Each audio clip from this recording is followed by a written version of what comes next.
Good evening, everyone. I'm just in the Weebly editing environment and I'm on a post on the Natural Nutritional Warriors page, and it's the meat post on the conclusion. Now, I think this is very, very important, so I'll put it at the start of the movie. Here in this post, I've actually concluded humans do not eat meat. Now, you can read that. Actually, I will read it, sorry.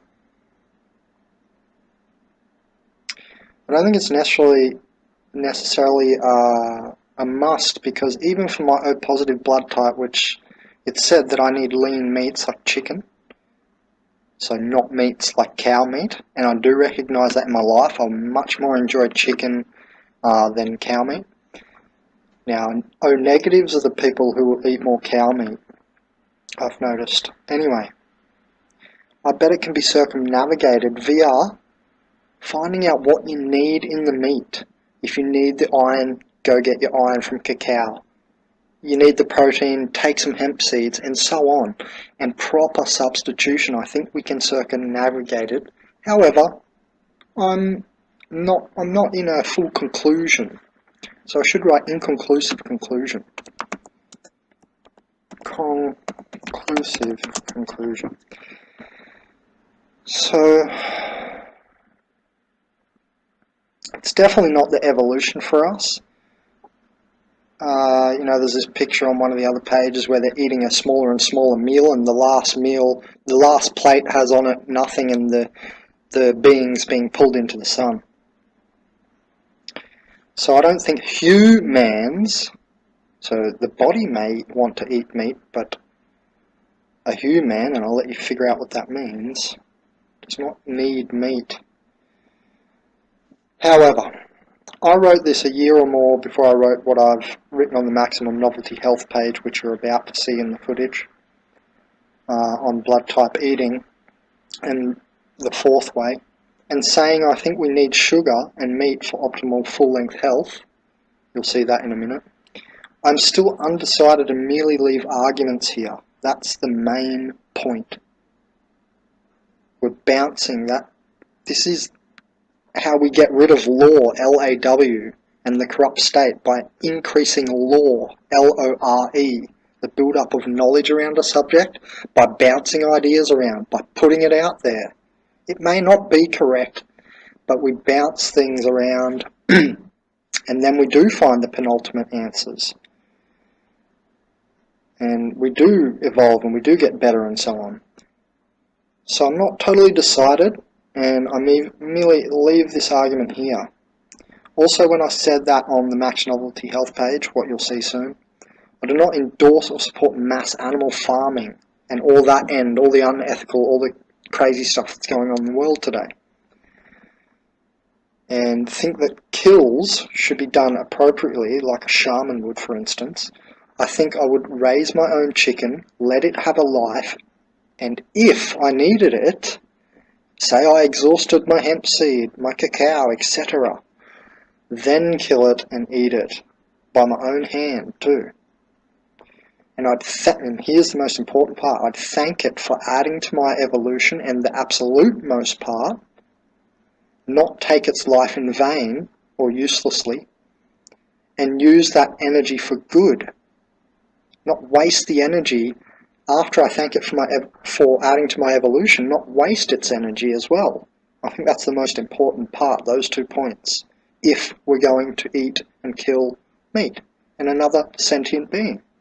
So that's just what I'm putting forth here. And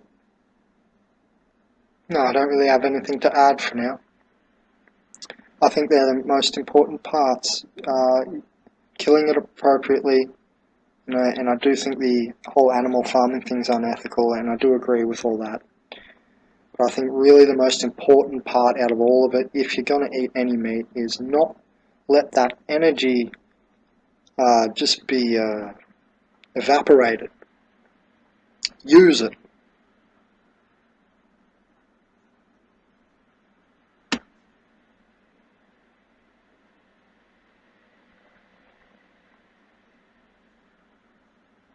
Now that being said, everybody needs to be what's called a little bit more conscious and realize that people are in situations like myself where I don't have money because of the current oppressed world, and let's not get angry and just leave it at that. Because of the current world paradigm, some people like myself, we don't have access to endless hemp seeds, endless cacao. I don't have enough money. I don't have a farm. I don't have enough resources. I don't have any land to do much. Now, I'm an avid guerrilla grower and I encourage guerrilla growing. I don't care what any authority has to say about that because it's a matter of life and death, and literally. So, however, I do think we should keep in mind that not everybody can eat vegan. It's hard. So the access is not out there. In my opinion, you know, if all the health shops were everywhere and they had all the best stuff ever all the time, and it was free, then obviously everyone could. But there are many nuances where people are not in such perfect positions to do so. And to those people who are like me, there's quite ample opportunity. This is the counter argument or a counterpoint. There is ample opportunity to go quite vegan, actually, because it's quite cheap. It is a quite cheap option, you know, to have a cucumber and so on, and a bag of carrots and so on. However, you're going to hit a wall at some point, and you're going to need protein. Well, not everyone, but some people, and there's those metabolisms out there, and they're going to hit a wall, and they're going to start shaking. They're going to need protein, and etc. And you may need meat because you're not transitioned far enough yet.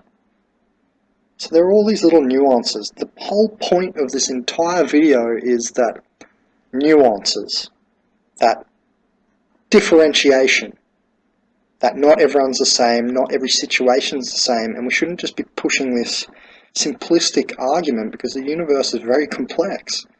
We shouldn't be pushing this this entirely simplistic argument of everyone should be a vegan always. I think that's erroneous.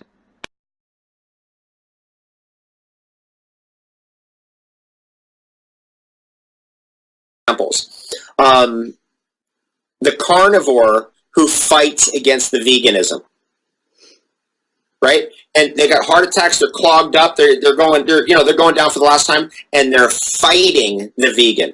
Then the other side, you got the vegan who's completely deficient, who's wiped out of vital nutrients, who's really neurotic because they don't have the right fats and oils in their brain, and they're fighting the carnivore. You see what I'm saying? Yep. Balance.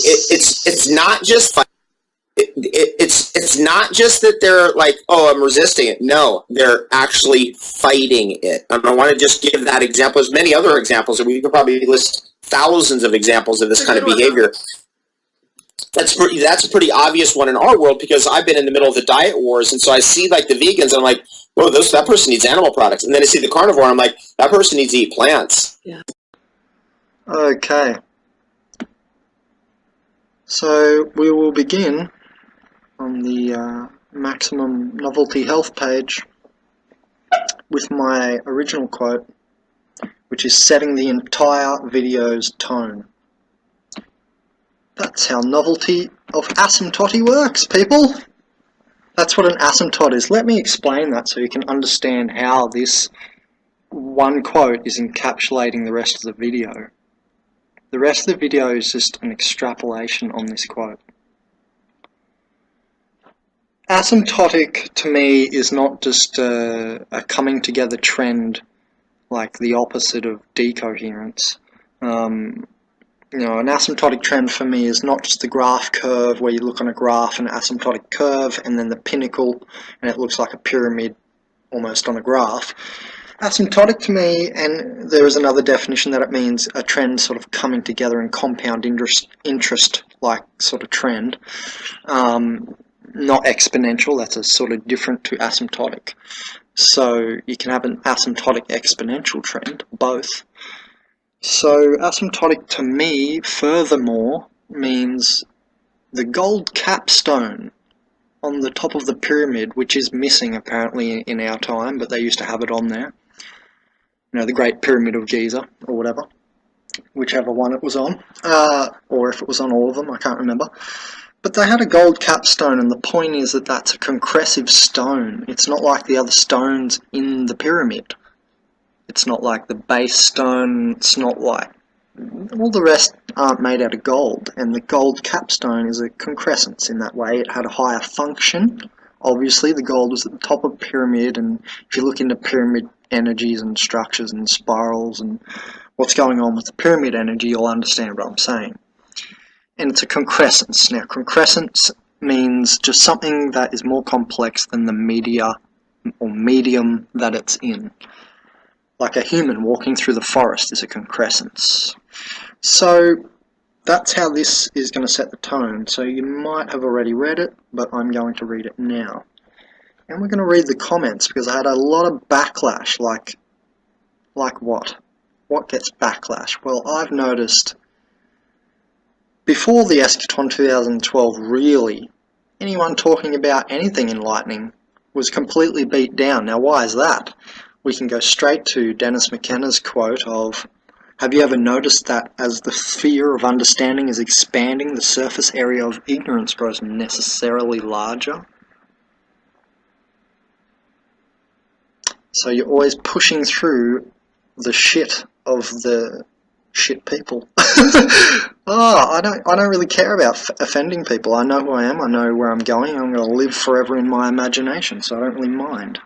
It doesn't matter, or it doesn't mind to me what you think. I'm here to make my imprint. So I notice we're always pushing through the sphere of understanding, us who are the Gnostics, the Indigos, the way showers, the so on, the forefront people always. We're always pushing through all this misinformation, ignorance. So that's what that gets at. So let's just read the entire quote. "So I believe in order to be at optimal health, not, 3/4, halfway, whatever, optimal, like the best day ever, not halfway, that we require sugar, that we require meat as well. Now, I'm not talking about processed sugar. Not even Shiva Puri Baba lived to the maximum telomere age of 150. What am I getting at there? Well, apparently the telomeres naturally will degrade by around 150. And, Shiva Puri Baba was just a solid meditating fellow who sat in the forest for like 20 years, so just meditating. So, even just by meditation, and we'll wait for the comments. I was going to add something.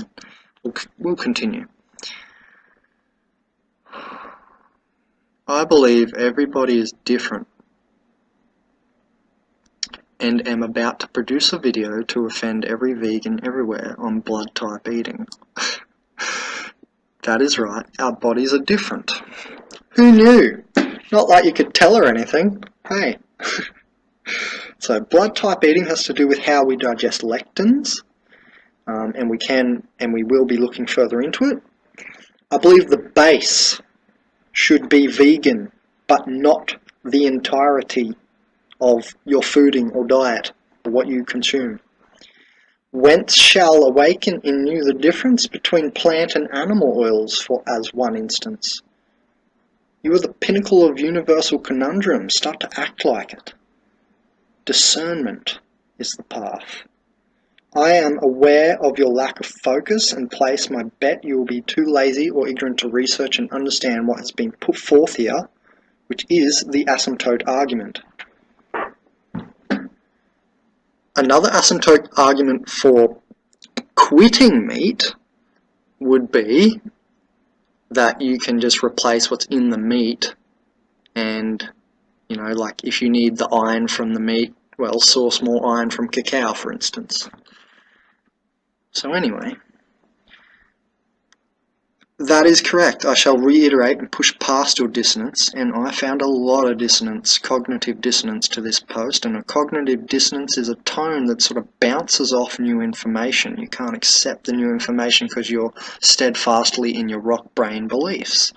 Now, I'm someone with very, let's call it high brain plasticity, or lots of brain plasticity. And you can tell these people. You can see us everywhere. We move quicker. Anyway. For you morons, who are the surface area of ignorance of the sphere of understanding, following blindly, without fourth way, and that's G.I. Goodreef, without the fourth way thought, I believe everyone is different. Now I guess we should quickly go see what is the fourth way. No, G.I.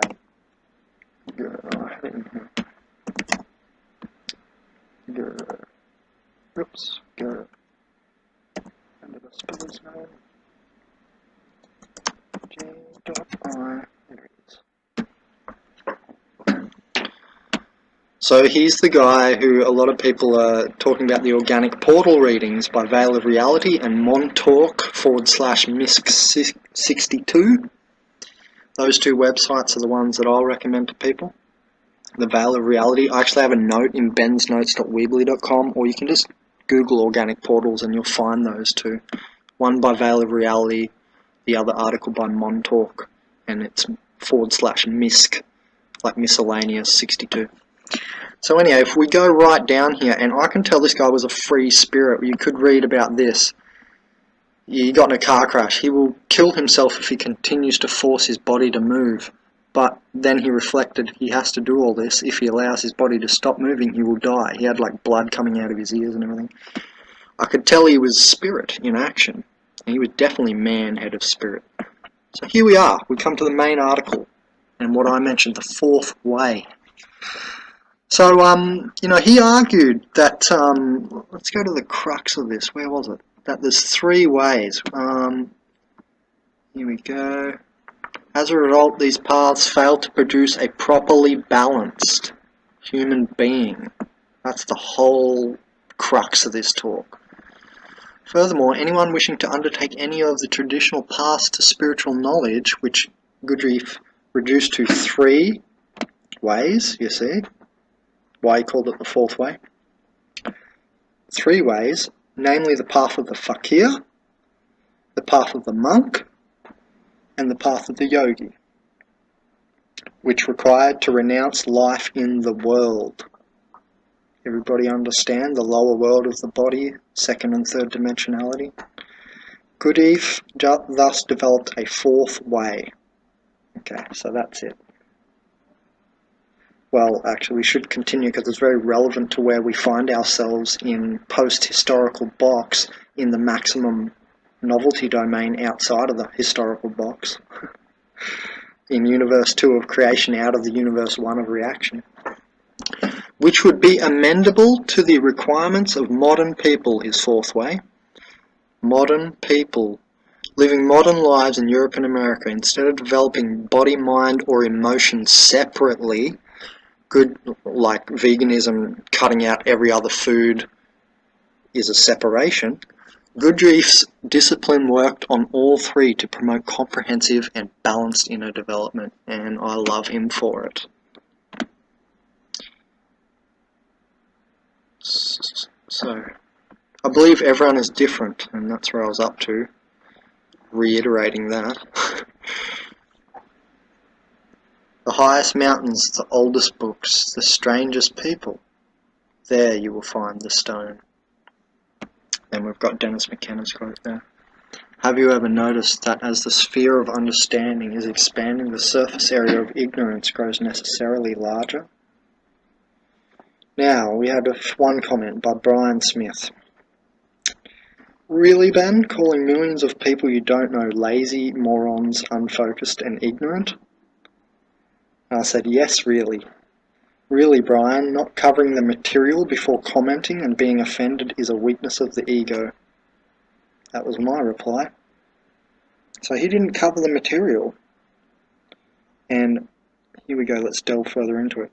I see you missed the meaning of more, Ron's, and the Dennis McKenna quote, more.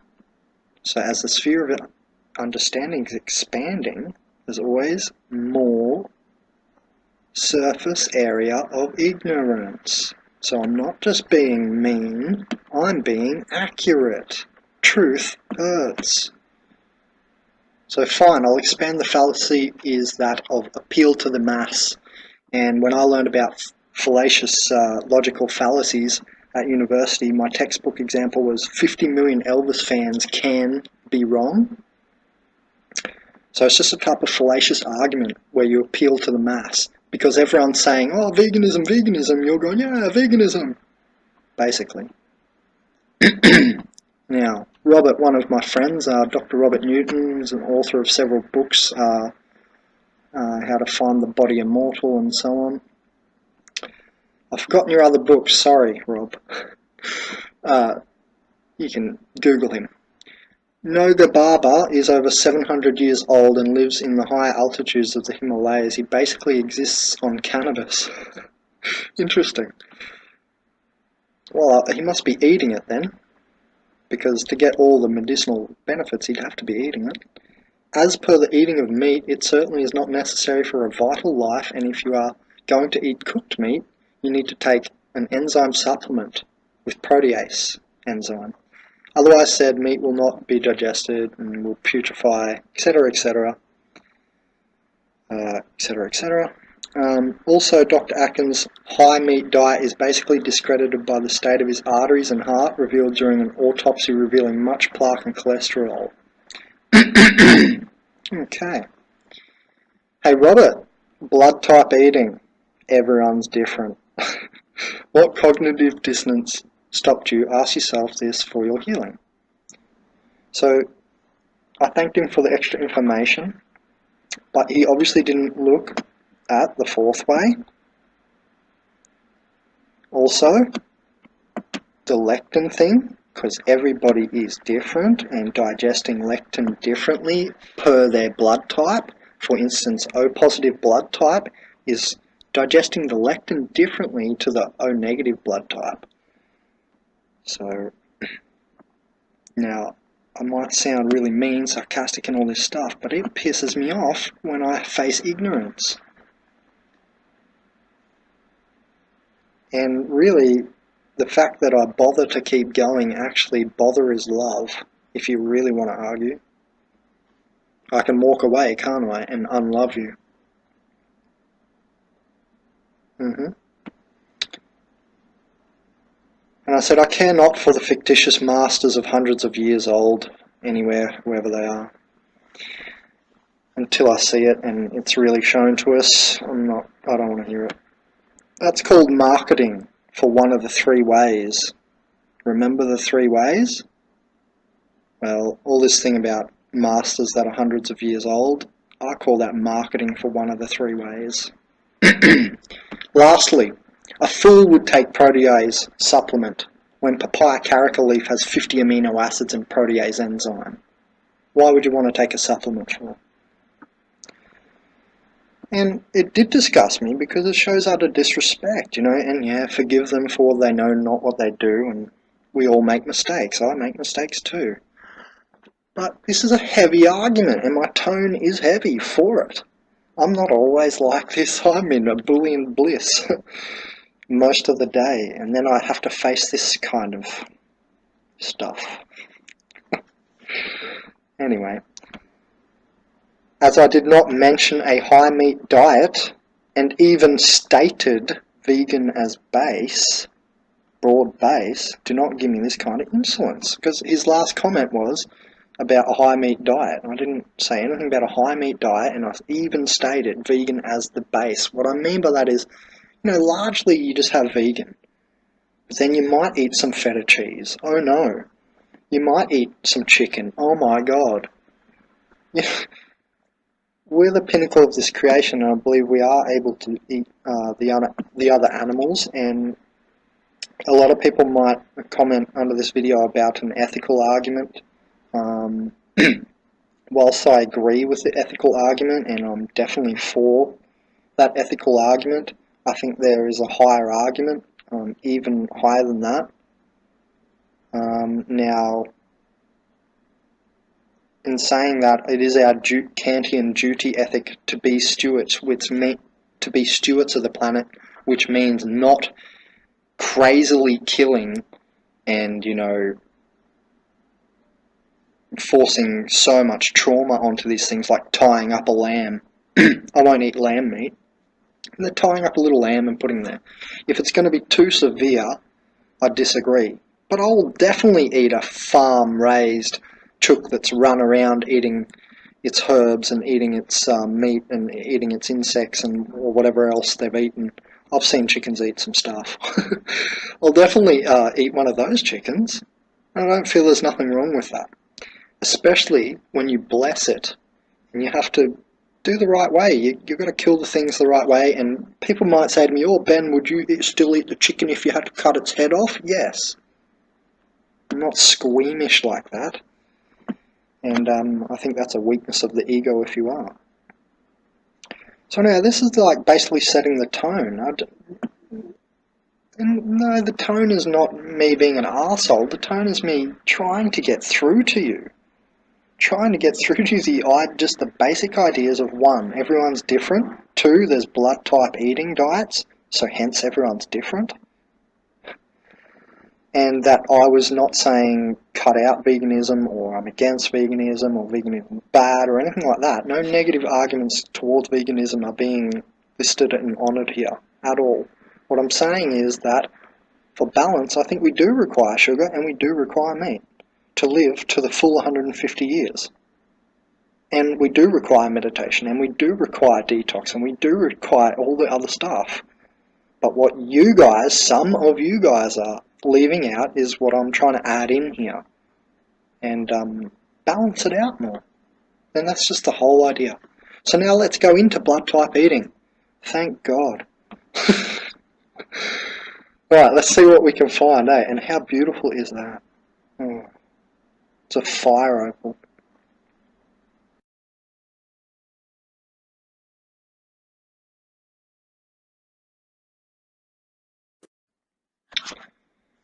So then, let's listen to this footage. It looks pretty old. I think it's from 2000. It looks like it's from the 80s.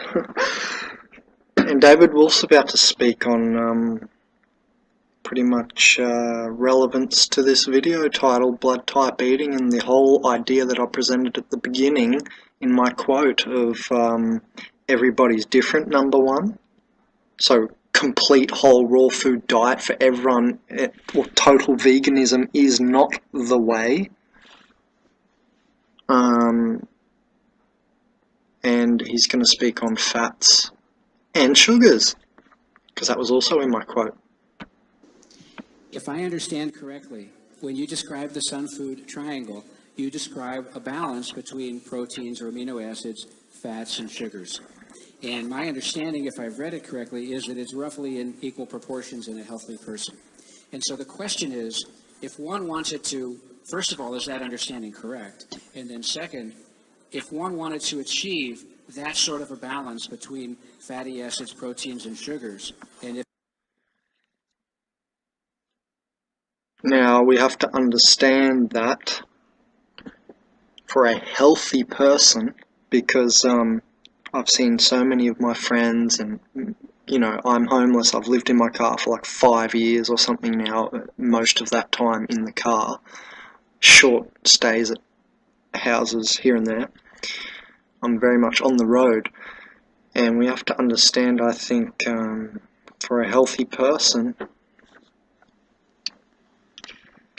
you know, you're not going to look stripped down. I've stayed with hippies and in almost hippie commune-like situations and so on, and I've seen a lot of stripped people because they've gone what I call too far right or too far left, whatever, when they were too far right before. You know, they've had the awakening, they were in the rigmarole of society, caught up in that web.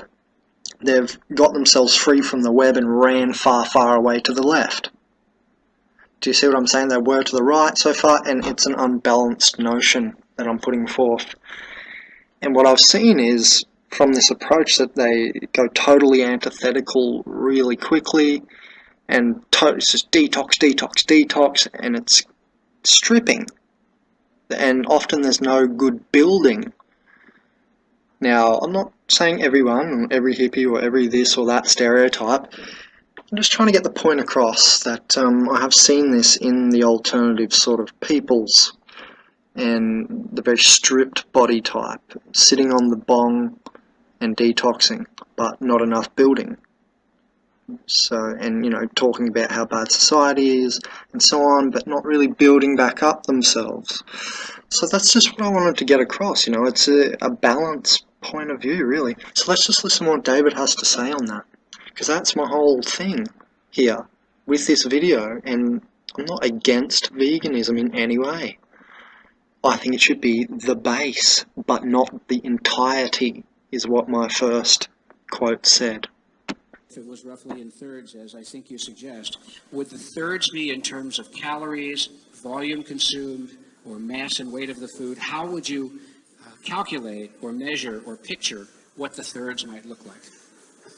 That's an excellent question. The first part of that is that the triangle being divided 33%, 33%, 33% is only going to work for some people in the long term. That's a good place to start, because when you're at that space, then you can go, okay, my body kind of wants this or wants that more, and the longer that you go, the more you'll find where your balance is going to be, and that balance will differ dramatically from person to person. I'm pretty much a type of person, I can eat almost all fat, and people go, wow, I eat 80% of my calories is fat. That's not going to work for most people. That's a very extreme side of the situation. For other people, they might find that they do much better eating a lot of protein, and there's a big difference between protein and fat. And that's something that I've really been focusing on in my lectures, is that if someone does well on a high protein diet, they may not do well on a high fat diet, or they may do better on a high sugar diet, or there's differences between all three of those categories that are very strong. The way you would identify what's a percentage between each one is pretty much the dry weight of that. So for example, juicy fruits, the dry weight of that is not very much, whereas nuts, quickly the dry weight will accumulate up high. So a little bit of nuts balances off against a lot of fruit. You following that? Because it's very watery. So if a person, just as a follow-on question, if a person wanted to look at the triangle and try and find his or her place in the balance, how might a person go about discovering that without having to spend thousands of dollars on tests or consultations or the like? How might a person come to that? What process of exploration could they pursue? It's simplicity, really. That what you got to decide is, one, do you burn sugar as a fuel mostly, or do you burn fat as a fuel mostly? And some people, a very small percentage of people, burn protein as a fuel mostly. For example, if you were stranded on an island and you had either, say, avocado or mangoes, which would you choose? What could keep you alive long enough? Mango couldn't keep me alive for more than a few weeks. Avocado could keep me alive for months. I'm more of a fat-burning type of person. Also understanding what kind of metabolism you have. Some people are slow oxidizers. Yes, that's a very important part of metabolism. Meaning that they burn sugar slowly and do better with more of a sugar source. Some people are fast oxidizers. They burn up sugar immediately. These are the type of people that eat fruit in the morning and instantly are hungry again. If you're that type of person, you're probably more of a fat-burning metabolism, or even possibly a protein-burning metabolism.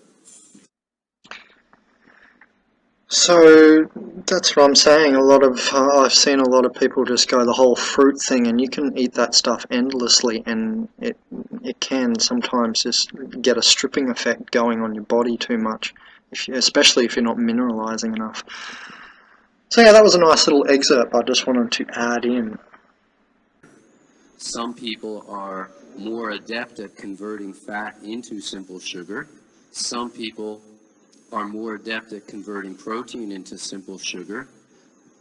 But please understand that the people who are really good at converting protein into simple sugar convert about 1% of their total fuel as protein, as opposed to the people who are really poor at converting protein into simple sugar, who convert about half of 1% of their total fuel into protein. It's not huge, but it is enough to make a difference from person to person.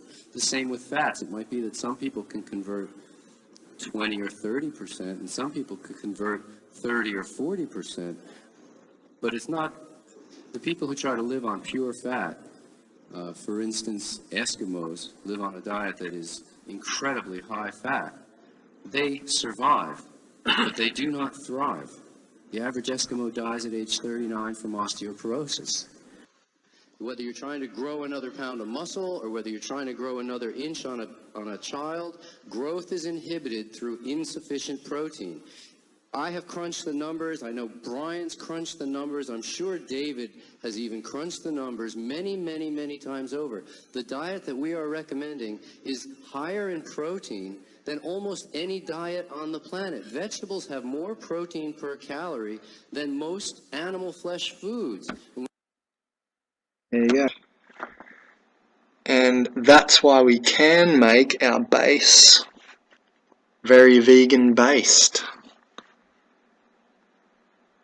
Definitely, if someone has mold, yeast, fungus, cancer, you have to be careful with fruit, because fruit can just, diet condition can run away on fruit.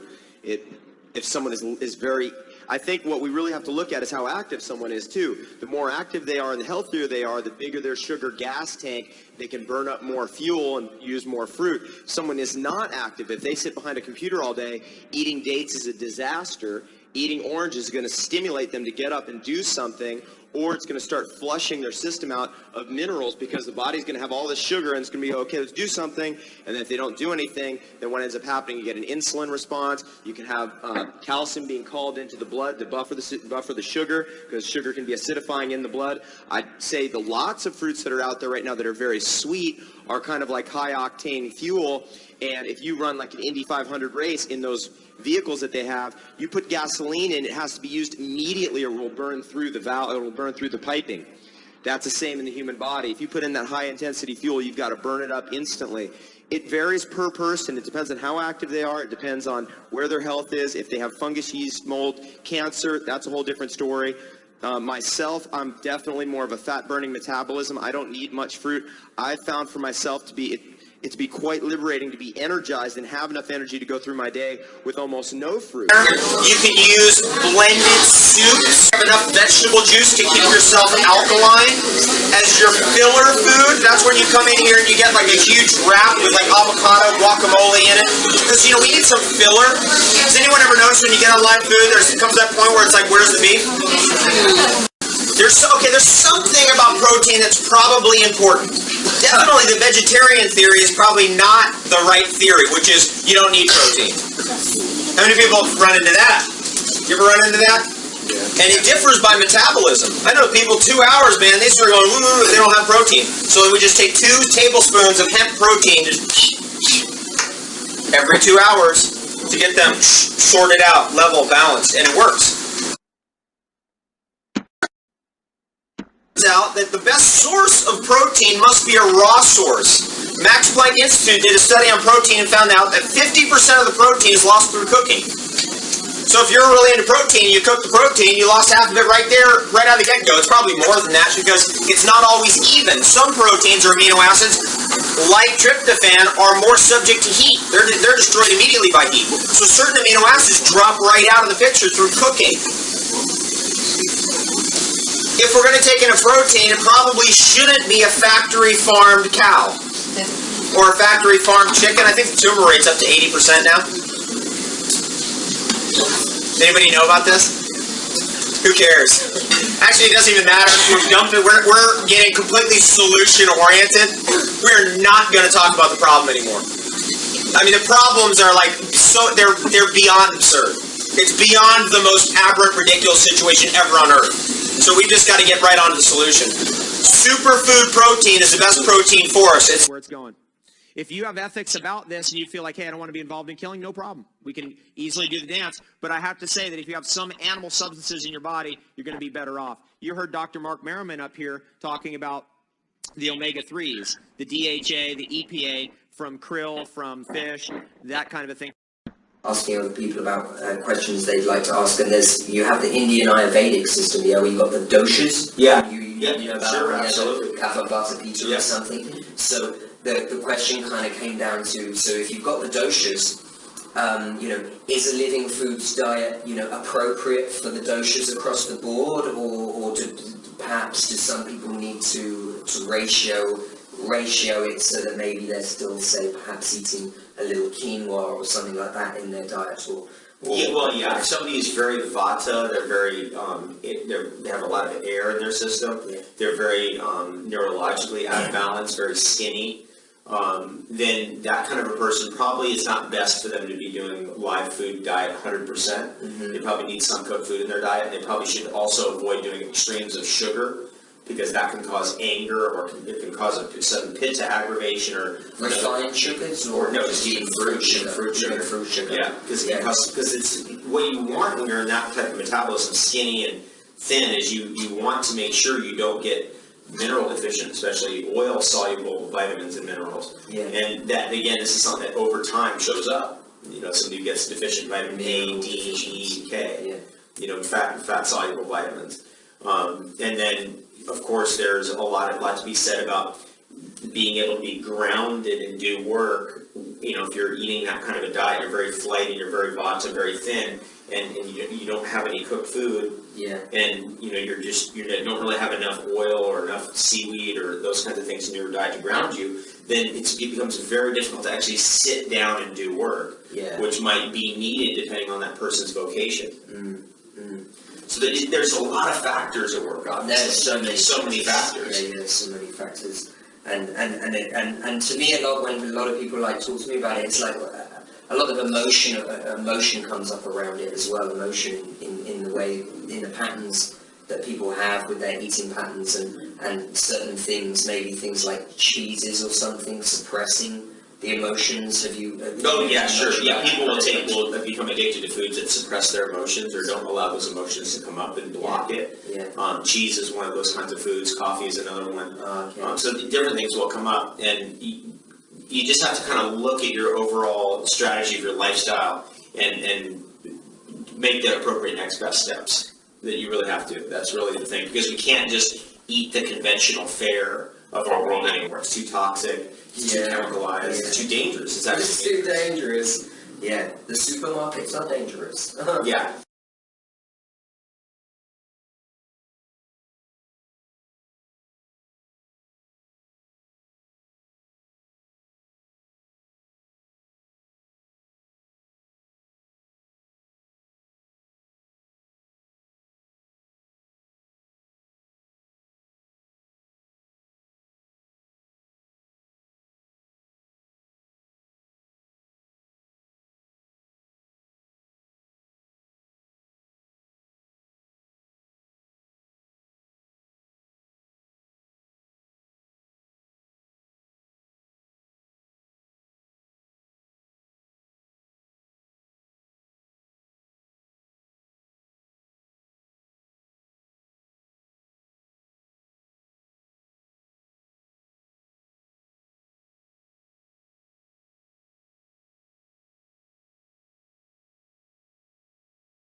Om Namah Shanti.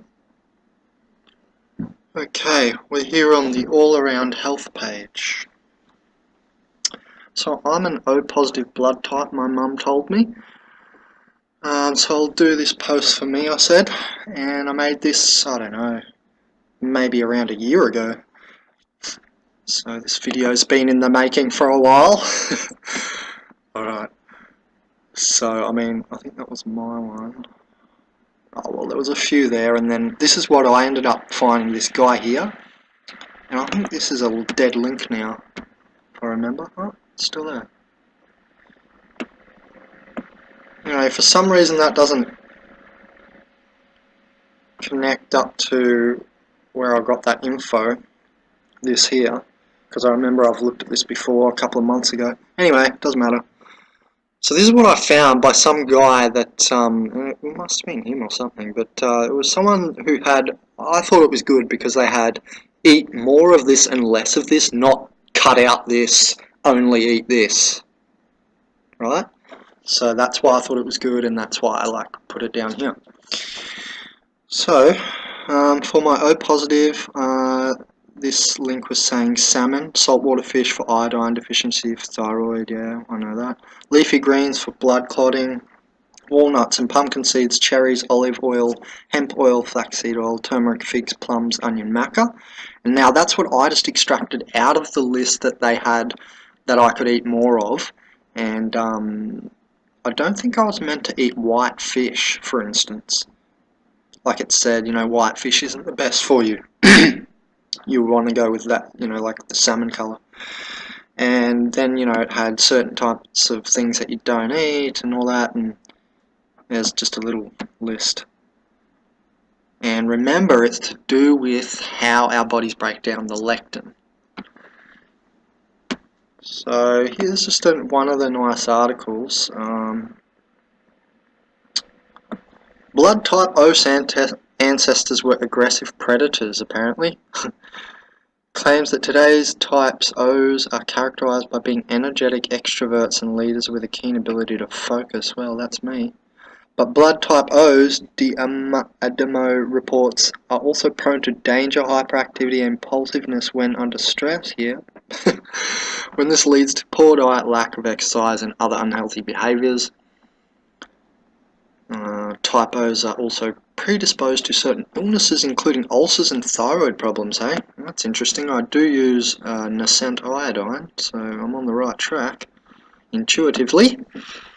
Type O's do well on a high-protein diet of lean organic meats. Now, I have to say, from my experience, yes.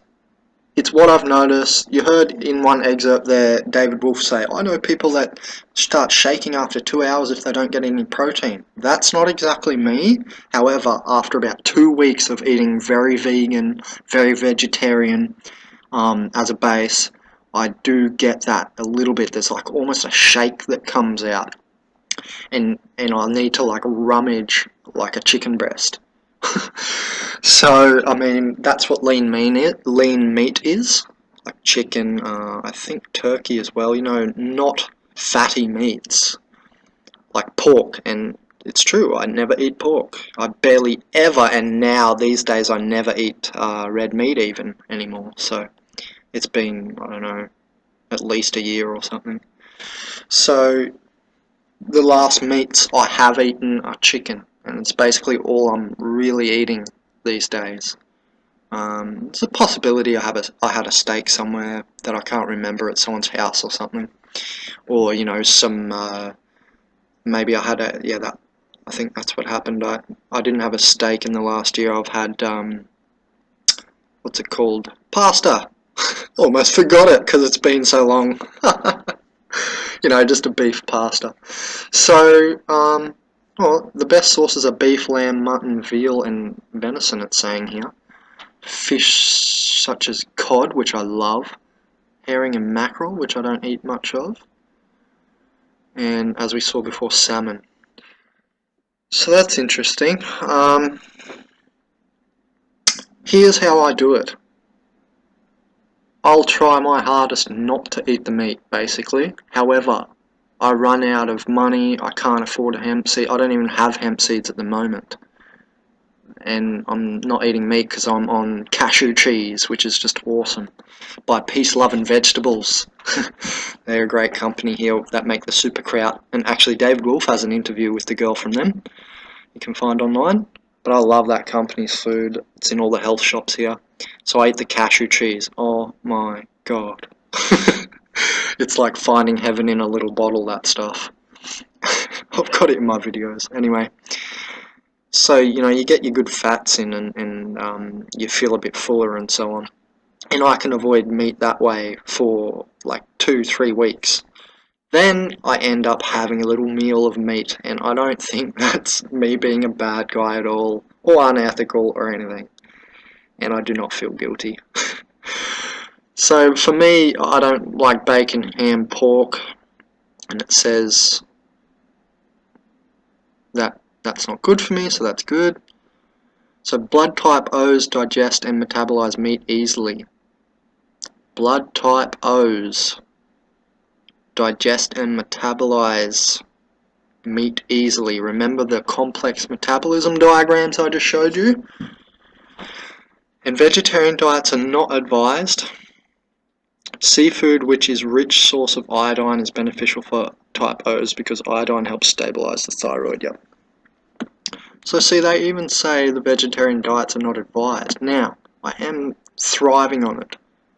It's definitely advised by me as a base. Remember, not the entirety. So I've told you how I eat at the moment, and I feel I'm still transitioning upward. So I still feel I'll probably go next, a month, 2 months without meat. And I'm just in a slow transition. My point to myself is that I'm trying to see if I can quit meat. And if I can, I'll update this video. I'll put a little annotation at the start of this video if it ever happens in 5-10 years from now. If I completely haven't eaten meat for like a decade or something, I'll let you guys know. But so far, I still am eating meat sometimes. Now, to me, this is what it's like. The meat gives me a terrible vibration. When I'm doing a poo, I'm making loud noise to get to do numerita, which is shamanic humming, or recalibration. So, I do loud poos. And it's because I can feel the bad vibrations leaving me. And, the way we kill animals these days puts a lot of hormonal stress on them and all this stuff, the release of hormones as they're dying, all this stuff like that. So I do feel the lower vibrations of it all, and I want to get that across to younger people who might not be that adept at feeling for this kind of thing yet. There's definitely something going on. And I feel a lot better on fresh, raw foods, that's for sure, but I can't maintain it. I can't go 40 years vegan. I'm sure I can't do that. I will try. Maybe one day I'll try. But yeah, I doubt it. That's all. I have my doubts. And if that's making me not attract it, oh well. I've written about the law of attraction, and I'm not going to go into that. Because I think there's an alteration I need to make to the original theory. I think the universe is happening, I may as well say it, I think the universe is happening to us because you're trapped in cycle after cycle. Now, 2012 was the turning point out of that, and we're ascending. And ascension is walking out of a circle that you can walk around in circles for till the end of the earth. Till the earth dies, you can walk in some circles. Well, ascension is walking out of a circle. So I'm saying to you that Universe 1 pre-2012 was Universe 1 of reaction, and now we're going into Universe 2 of creation, where the passive creation is becoming the creators. And thus, suddenly we've got knowledge about the law of attraction and so on. What I'm saying is that the two atoms of attraction in your heart and the forehead, like Esther Jennings and the Abrahams entity says in Law of Attraction book. By the way, don't read The Secret. That looks like a propagandized version of it. Esther Jennings' book's the go. Once it's in you, that's when it happens. That's when you attract, and then it's an outward movement from there. So that's my alteration to the law of attraction. I've written about it in a quote somewhere on the discernment page. Anyway, according to this guy, diet guidelines, type O's should not eat certain vegetables, including mustard greens, cabbage, cauliflower, Brussels sprouts, because they interfere with thyroid function. And that'd be probably goitrogen as well, because cauliflower, I think Brussels sprouts are also in the cruciferous vegetables, and they have goitrogen. That's possibly why. Blood type O should also avoid alfalfa sprouts. I don't mind them, but I don't have them often. Shiitake mushrooms and fermented olives, which can irritate the digestive tract. Well, I love olives. Don't know about fermented, I guess, but in addition, their mold content can worsen type O hypersensitivity problems. Eggplant and potatoes should be avoided because they can bring on arthritis in type O's. Type O should not eat corn because it affects insulin production and can lead to obesity and diabetes for this blood type. Beneficial, well, I eat a bit of corn, but I haven't for a while. Types for, see, that's the thing, I move through foods, I never eat the same. I'm always looking for a different food, something else to add to my evolution. That's how I eat. New mixes, new foods. Beneficial vegetables for type O's include kale, collard greens, broccoli, so they're cruciferous, so it mustn't be the goitrogen factor. Romaine lettuce, spinach, since they provide vitamin K. Vitamin K assists in blood clotting. Okay. And type O's are missing certain clotting factors. So there you go, there's another complexity factor in why everyone's different. And type O's are missing certain clotting factors, it says. So there's another addition to complexity. Type O's can also eat artichokes, chicory, dandelion, garlic, horseradish, leeks, okra, Anyway, you can look through all this. The point is, remember in my film, that I'm just trying to get the point across that complexity, everyone's different. It says here I can get prunes, figs, Type O should strictly limit dairy and eggs. They can have butter, farmer's cheese, feta, mozzarella, goat cheese. Anyway, you can read this off the screen. Let us go to another blood type. You just pause the video and you can just go back and read that. More O positive, more O positive. Nutrients to build muscles, foods that boost O positive blood types. This is from livestrong.com. They've seemingly got a good lot of articles there. Nice gamut, nice array. Let's go to nutrition for O positive. Is this the same article?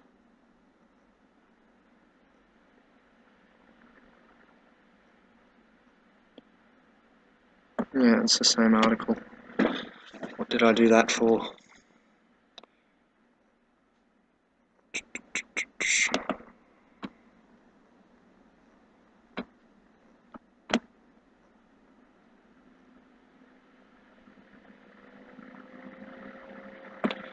Oh, maybe the links changed or something. Anyway, that seems to be like all the same article. Weird. Don't know why I did that. Don't know what's happened there. Medical theory. Proponents of blood type diets say that they work because food proteins called lectins are digested in different ways among people of various blood types. The theory is that choosing foods that work best with your blood type will not only help you lose weight, it will also help you feel better. Now that's funny. I say it does make you feel better, and remember all the things I've done intuitively already that article said that's good for me. Isn't that weird? I always walk in synchronicity, so good. Stoked! I was naturally eating right, basically. I already had that comment there, cool. So there you go, there's a bit of that. What have I written here? More on fucose. Yeah, I've been looking for wakame everywhere for fucose because it's a transmitter thing. It sits between the axon and it's an essential sugar. There's 8 essential sugars, by the way.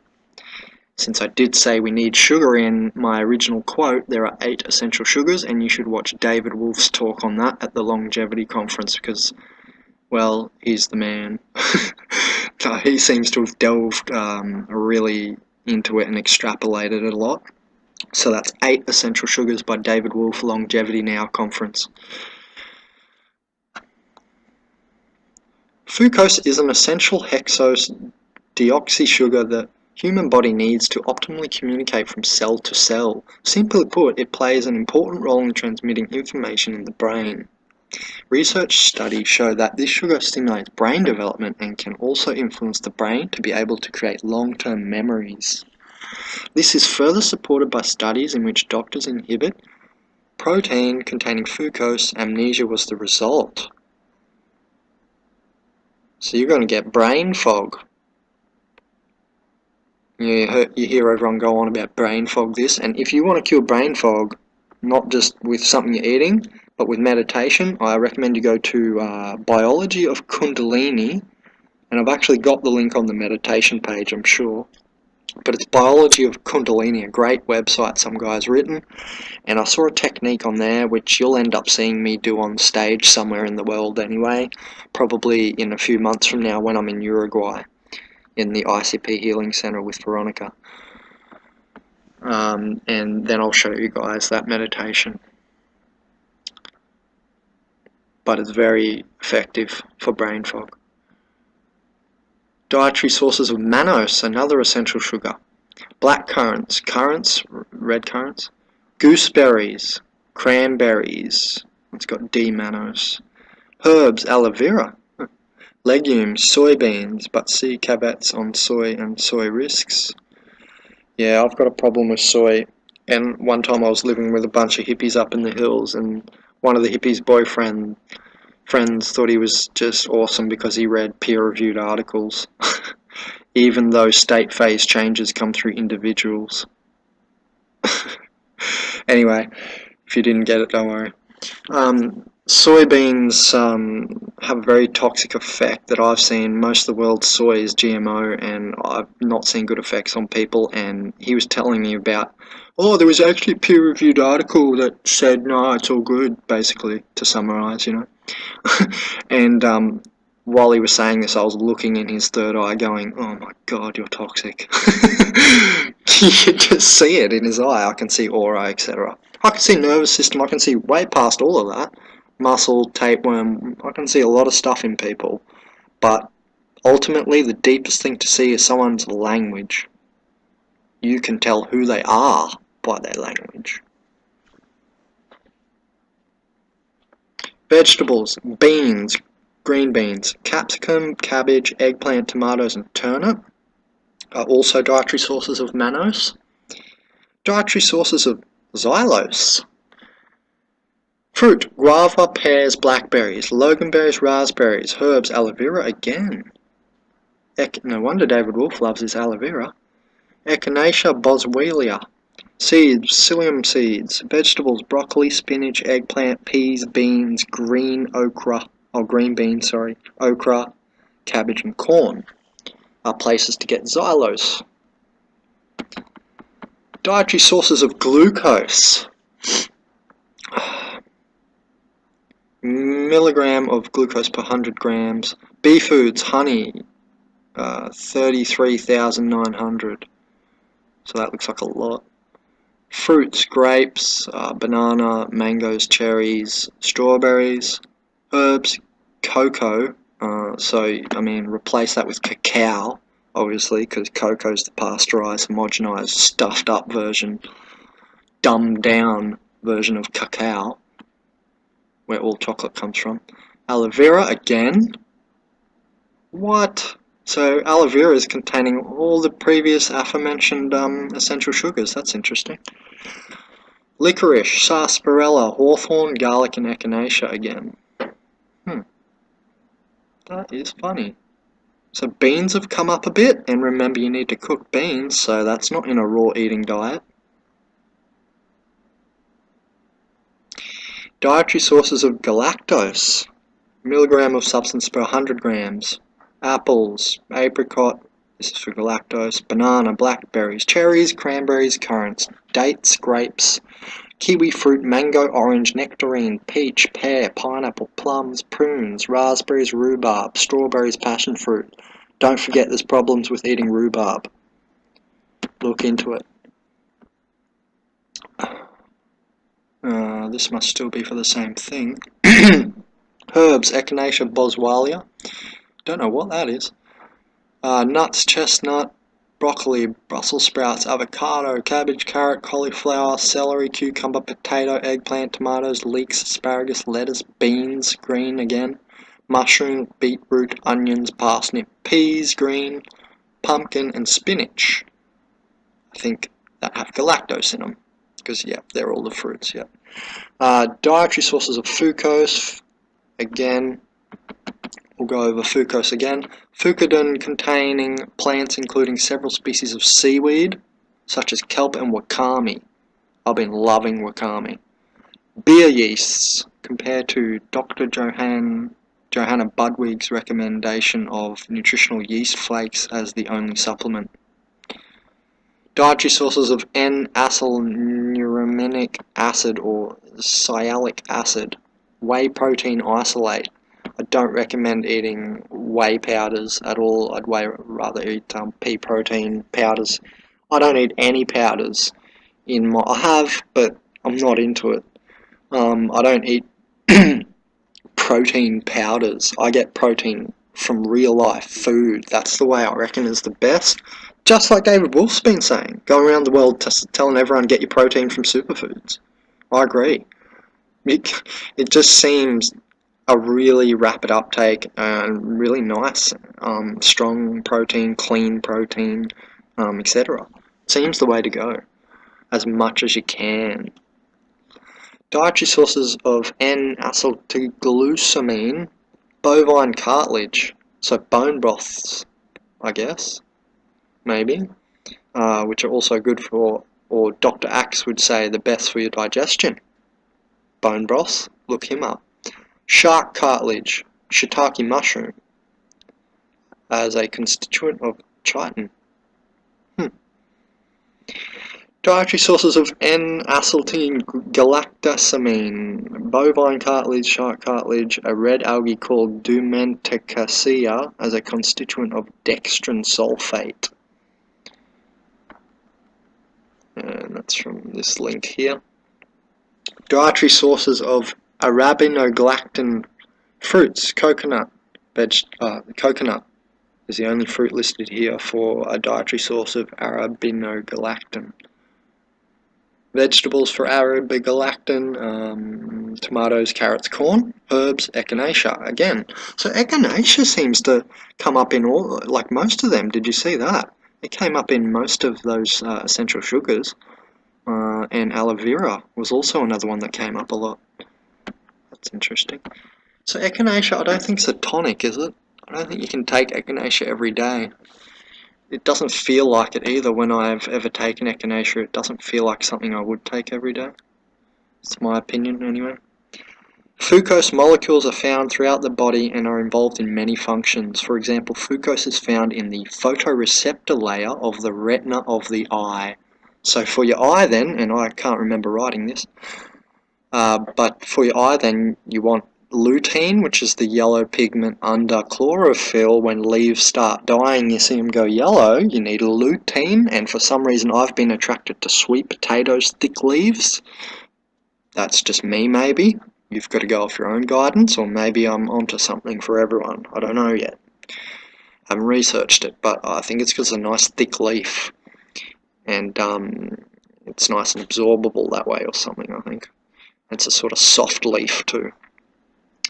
So for the eye, you don't just want fucose, you want lutein as well. Because when you look at artificial light, it burns lutein. Now, if I had a home, and when I was up in the cabin in the 2014 food plan teaching video, food plan teaching series that you can find, which is my $30 Bandit food plan teaching series. When I was up in the 2014 cabin, I never had the lights on. I don't do it.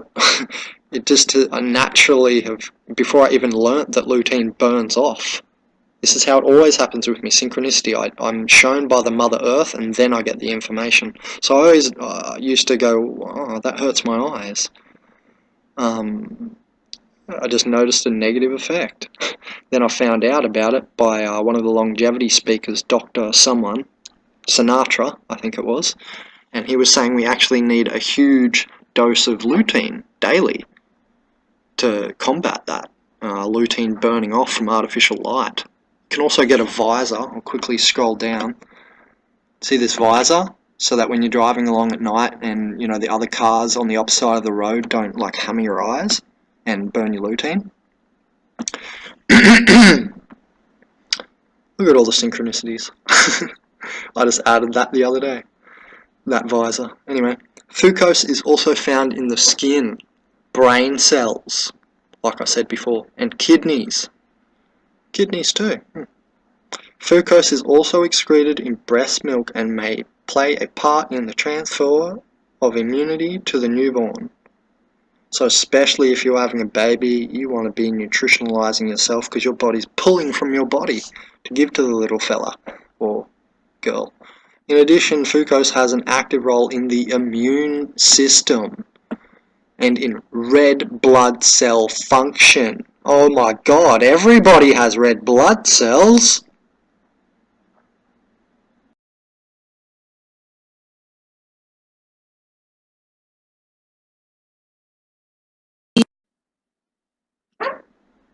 Okay, so since this Veronica is dedicated,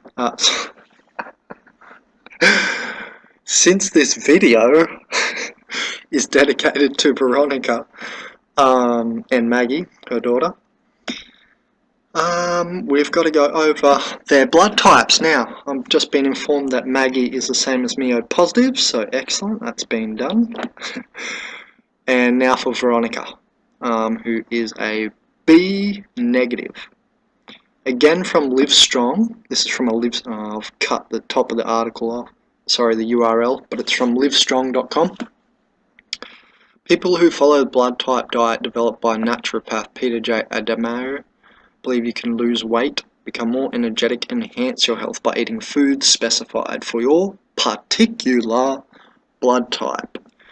If you belong to B blood group, he claims you are directly descendant from ancient steppe dwellers in Mongolia. Whether you have B negative or B positive blood, according to this guy, the Rh factor that determines negative or positive blood is not affected by food. So whether you have B neg or B pos, according to this fellow, the Rh factor that determines negative or positive is not affected by the food, so it's the same for all the Bs. Say your blood will be incompatible with the lectin compounds in foods that your ancestors did not eat, resulting in poor health and weight gain. So it's kind of based on, you know, the past, isn't it then? It's your blood will be incompatible with the lectin compounds in foods that your ancestors did not eat. So that means that this is a rear view mirror view in some context. However, how it looks to me is that we're looking in the rear view mirror here, but we're bringing it to the now by, you know, at least concentrating it into this form from just random eating, right? Or just unconscious eating, emotional eating, whatever. From any of those random atrophy forms of eating, we're concentrating it at least into the now, at least trying to get a little bit healthier and more focus of the aperture of consciousness.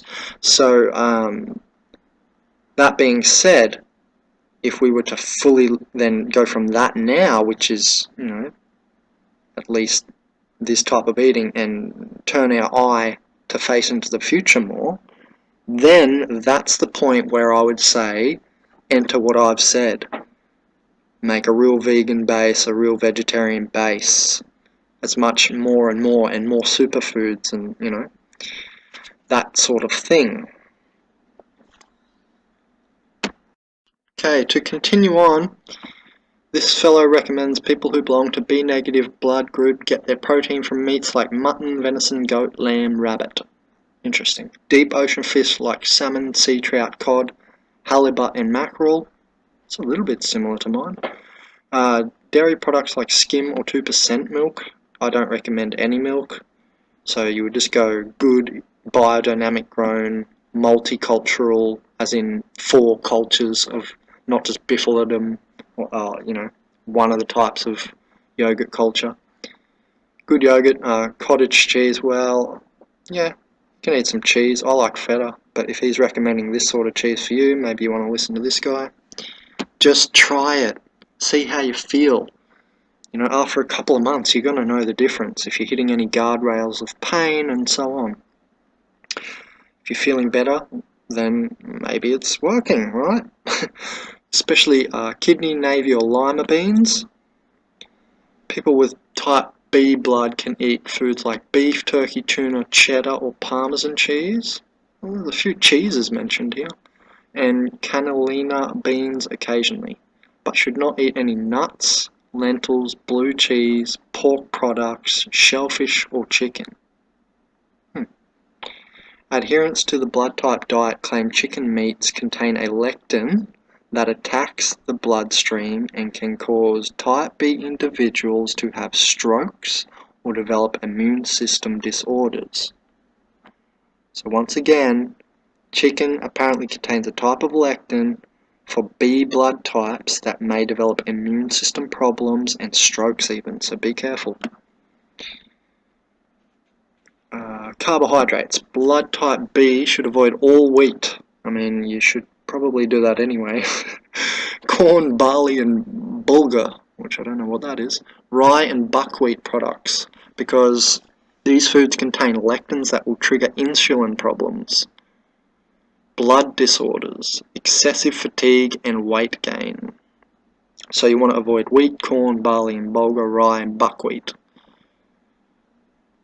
So grains. People belonging to the B negative blood group should stick with rice, oatmeal, oat bran or millet, and using rice or oat flour for baking and cooking. So not wheat flour, not corn flour, not barley, etc. Wassa, Ezekiel, Essen and brown rice breads are also good choices. Yeah, definitely a fermented or like an old grain Ezekiel bread's awesome. Once or twice weekly, type B people may eat small servings of quinoa or products containing semolina or pumpernickel, which I don't know what they are and we're not going to look into it. Just search these two words yourself, Veronica, for you, because otherwise this video is going to expand out too much if I research every little word.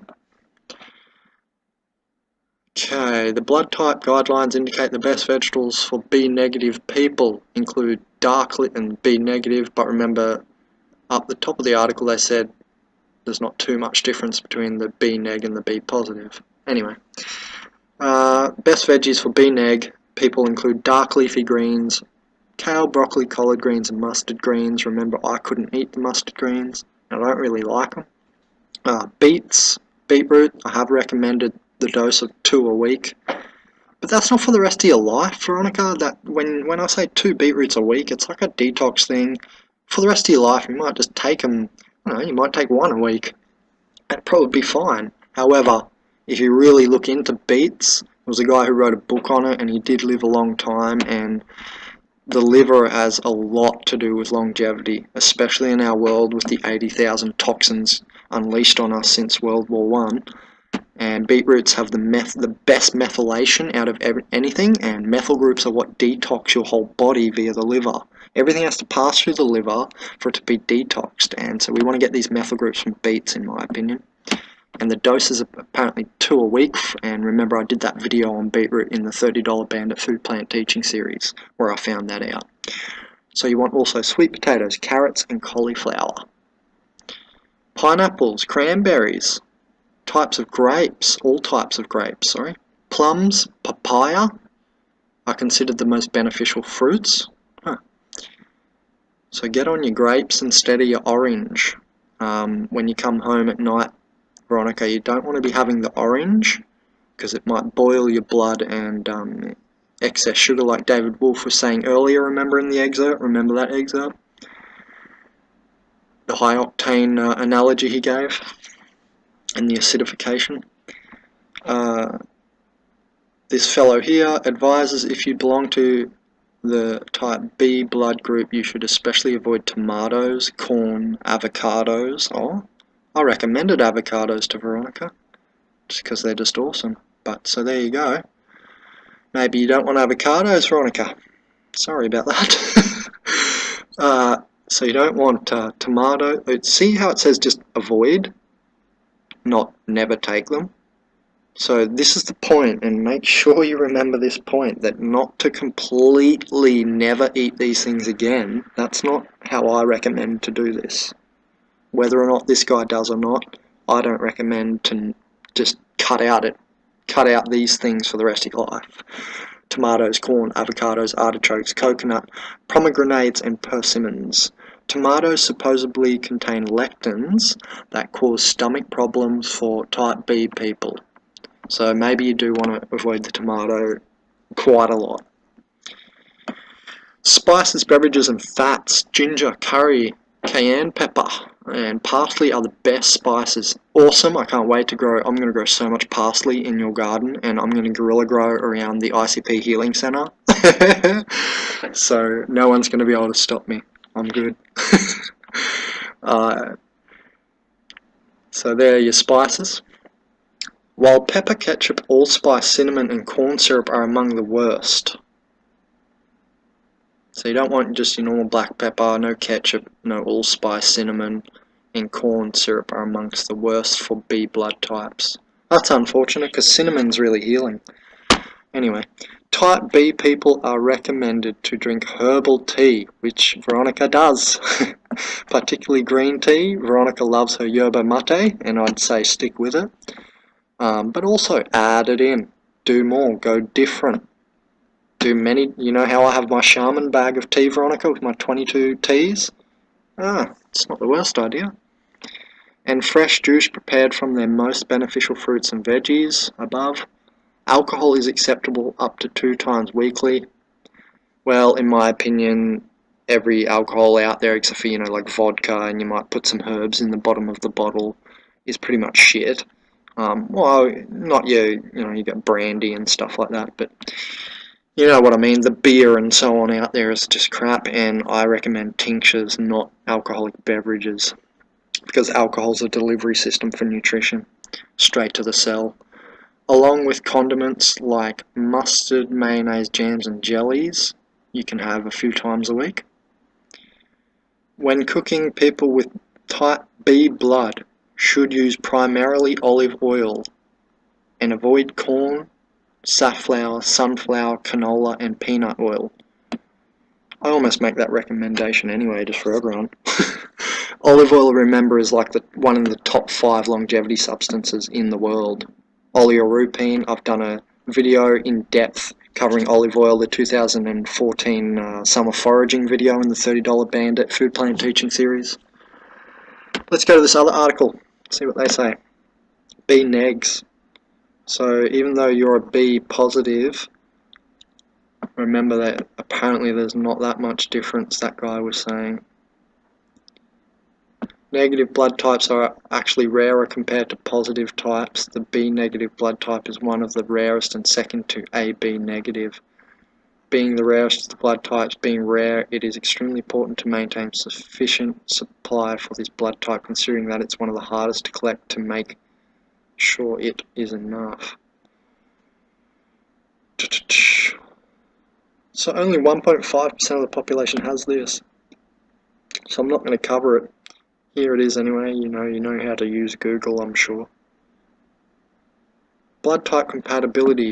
B can only receive B and O negative. So B negative can only receive B negative and O negatives. Blood type compatibility. B negative can be given to B negative, B plus. So B positive, what Veronica is. Okay. Plasma type compatibility. Here we go. Has no RH factor, and I have heard Veronica say that to me before. RH factor is an additional marker in the blood. This can be classified as either RH positive or RH negative. This marker is only used for genetic differences. AB blood type is RH negative. B negative blood type has certain risk involved, which is common to all RH negative blood groups. This happens during pregnancy when mother is RH negative and fetus is RH positive. Primary challenges. Okay, the blood type is likely linked with sensitivity to B-specific lectins in some foods, higher than normal cortisol levels in relation to stress. That's okay because Veronica meditates every day. Vulnerability to autoimmune diseases. Veronica, take note please. I'll help you with your immune system. And susceptibility to slow-growing viruses like lupus. Okay. However, a healthy blood type B individual can have fewer risk to diseases and believed to be more physically fit than other blood types. Blood type B personality. Diet recommendations. Here we go. It is encouraged for blood type B individuals to follow eggs, low-fat dairy, so yogurt, green vegetables and beneficial meats. We've covered that in the article previous a little bit. Foods that affect metabolism productivity like wheat, corn, peanuts, sesame seeds and tomatoes should be avoided. So that's good to see it reiterated. Remember that from the aforementioned article, previous article we covered. So it's saying the same thing.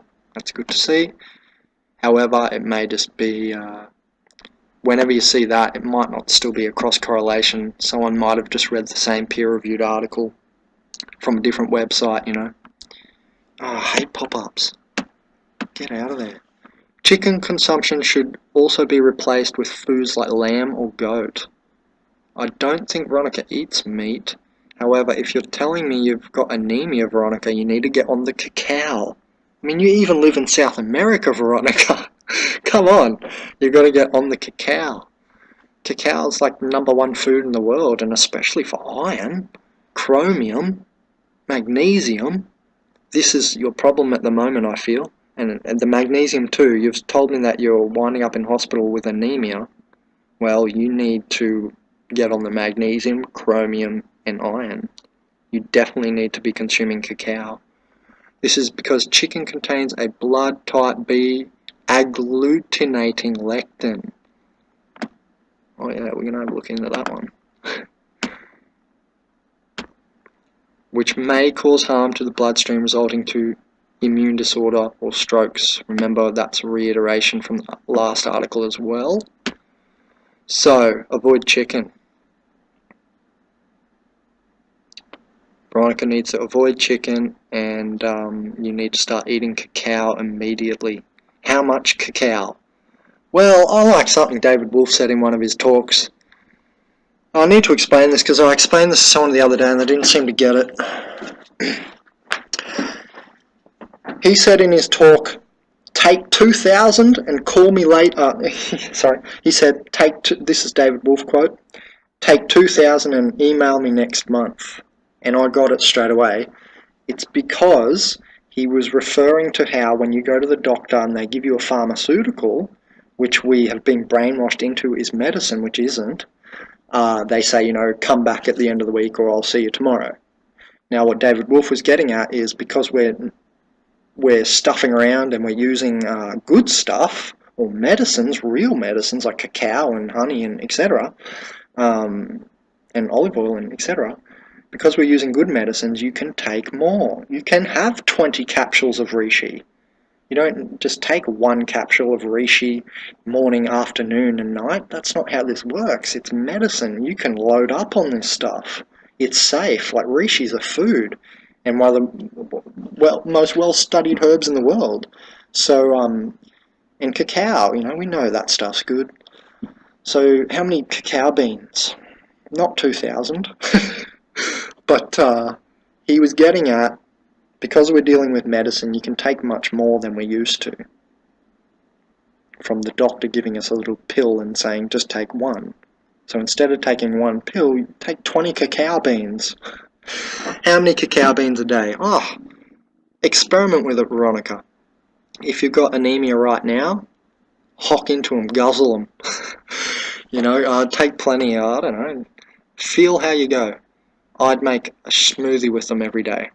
That's what I'd do. I'd mix like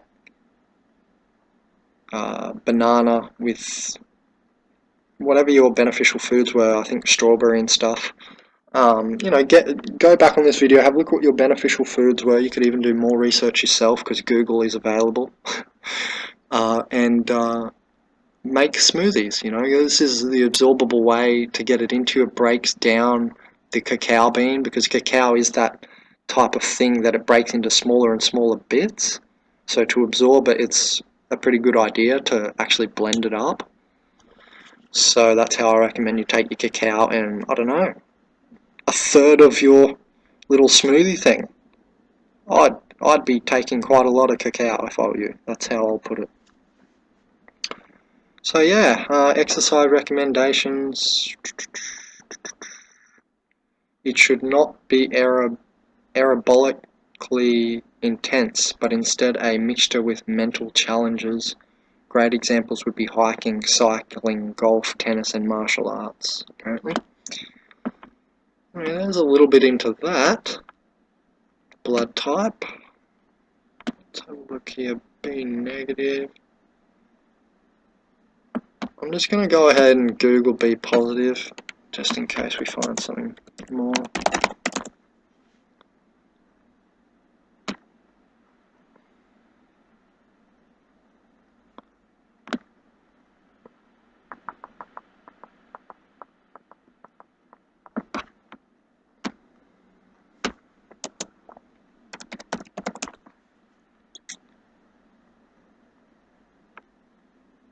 No, we already went into that one. Let's go to this one. So this is just another article on foods to avoid. Let's just, they're using the same guy, D. Adamo. So that's what I mean, this isn't exactly cross-correlation then, because they're using just the same fella.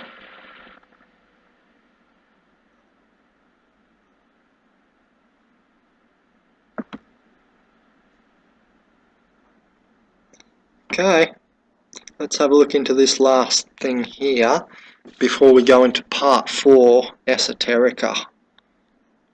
I kind of wanted to end this video in Esoterica, where I think the blood types have come, but I think I might actually avoid it and we'll end it here.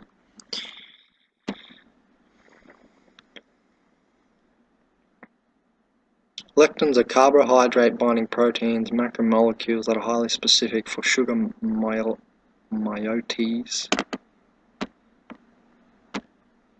In organic chemistry, it is a term used for a particular molecule. Larger moieties are often functional groups.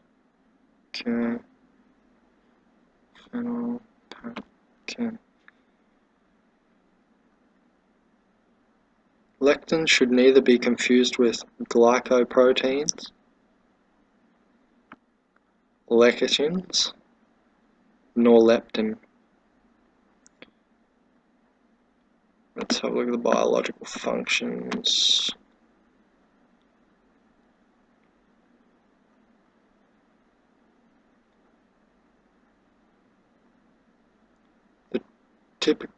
They typically agglutinate certain animal cells or precipitate glycoconjugates.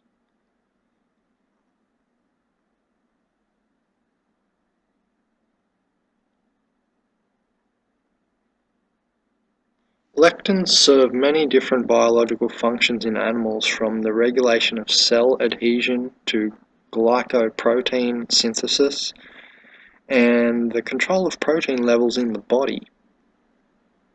They also may bind soluble extracellular and intracellular glycoproteins. Some lectins are found on the surface of mammalian liver cells that specifically recognize galactose residues. It's believed that these cells' surface receptors are responsible for the removal of certain glycoproteins from the circulatory system.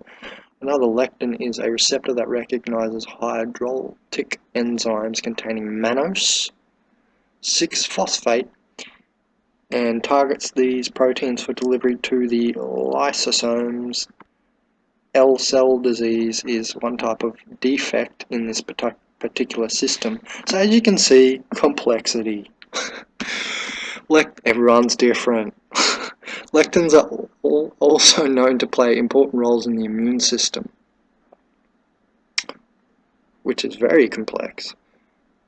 With the innate immune systems, lectins such as the MBL, the mannan-binding lectin, help mediate the first-line defense against invading microorganisms. So they seem very important, these lectins. Quite important, right? Other lectins within the immune system are thought to play a role in non-self discrimination, and they likely modulate inflammatory and autoreactive processes. So to conclude, everyone is different. I believe to have optimum health, whoops, that's me making this. I believe to have optimum health, we need to navigate the nuances, and complexify, not just simplify and say veganism for everyone. I don't think that's any way, and I think it ends in a dead end. And actually, let's quickly go lastly, in case you couldn't read the screen before, to one of my quotes that I'll end with. So the meditation page in consciousazine. Small minds think alike, the 2D hive mind of the matrix. So here's my quote here. Hey, this whole raw food eating is great and makes me feel great, but if you're eating pounds of raw carrot, you're also missing out on complexity. So I don't just eat raw. The universe is more complex than that. If I did that, I wouldn't be eating crisp bread, canna oil, like cannabis oil, or comfrey infused olive oil, beans, cellulose inhibited foods ever again.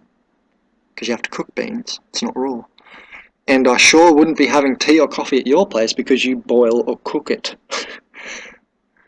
You don't boil or cook your water, you just take it to 80 degrees and you'll still get all your steeping benefits. You've got to complexify your rigmarole as if you say always, have compassion. I notice no Buddha can stick around having compassion for an energy stealer all day. They're out of there, mate. Gone off to meditate and regenerate. That is how you wind up inured to the matrix, the simplistic, feel-good, apathetical ideologies. The universe is a complexity-creating and conserving machine. That is what is right for everyone. Not, hey, you can only be vegan, or hey, everyone has to abstain from this or that. That is not the way, or any sort of way. It will end at a dead end. What you need to do is feel this thing out. And I don't mean, oh, hey, I feel like a chocolate bar over there. You need to realize what you're actually craving. Is it the zinc? Is it the iron? Is it the alkalinity? I do not mean feel what your parasites want. So there's good charts on the internet about if you're craving a certain something, you might want this or that thing, so have a Google. And it is the same when you meditate. Why are you just sitting in lotus with the whole class and has the same index finger touching the thumb? This is the same notion. That's not being conscious. That's not feeling yourself. When I do meditation, mudra, yoga, I'm tweaking in the weirdest positions you've ever seen, and you're going to see it on stage. I myself have never attended a single yoga session. Earth teaches me on the grass, in my eye. Hint, my. Why am I hinting my? Well, the hint is of differentiation. Me being me, you being you. Just as the yogis who created it. So the whole moral is be creative, complexify, and everyone's different. And I think it's dogma to have the simplistic ideology of everyone has to be vegan, everyone has to be raw for the rest of their life, and that's the best way. Don't think so. That's my opinion. Thanks for listening. Benjamin Cowenberg from consciousazine.com. No worries, mates.